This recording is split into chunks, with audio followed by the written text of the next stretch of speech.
आजिकली asthma बा श्वास रोग अति साधारण रोग भाव में परिलक्षित होइछि। तेबे भारत में प्राय 3,70,00,000 अधिक श्वास रोगी अछंती। भारत विश्व स्तर में श्वास रोगी क्षेत्र में द्वितीय स्थान में रही।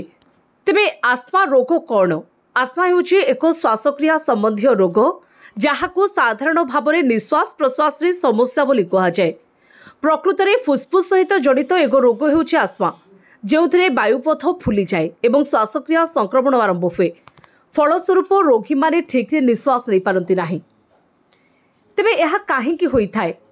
आस्थमा को विशेष भाव में वंशगत रोग भाव में विवेचना करा जाए। जदि एक शिशुर उभय पितामाता श्वास रोग थाए तेबे ताको आस्थमा हेबार संभावना थाए। तेबे आजिकाली बढ़ुथिबा प्रदूषण आस्थमार बड़ कारण अटे। बाहर मानक निकटरू बाहरुथिबा प्रदूषित धुआं छड़ा आस्थमा पछरे सर्दी, फ्लू, धूम्रपान, जलवायु परिवर्तन, एलर्जी युक्त खाद्य, औषध और मद्यपान अधिक मात्रा रे करबा जोगु आस्थमा होता है। तेबे श्वास रोगर सबुठारु बड़ कारण होछि पाणीपाग, धूली, माटी प्रदूषण और धुआं। ए रोग हेले काश, मुंड बिंधिबा, निश्वास प्रश्वास असुविधा, छाती टाणी हेबा भली लक्षण सृष्टि होता है। तेबे एबे जानिबा आस्थमार लक्षण। काश लागी रहिबा, फुसफुस रे जंत्रणा हेबा एवं ठंडा पानी पीवा द्वारा गला जंत्रणा हेबा, बारंबार ठंडा हेबा, चलिबा सबरे धईसई लागिबा होछि आस्थमार लक्षण।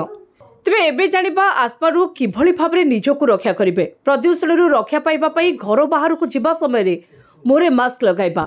आस्थमा रोगी मानकु ठंडा जिनिस, प्रोटीन युक्त खाद्य, अंडा, माछ, कार्बोहाइड्रेट युक्त खाद्य कम खाइबा उचित। आस्थमा रोगी माने निज खाद्य रे सबुज पनिपरिबा सहित विटामिन ए, सी, ई युक्त भोजन सामिल करबा उचित।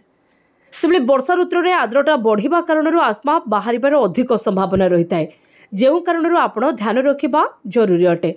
प्रतिदिन व्यायाम करी आस्थमा को नियंत्रित रखिपारिबे।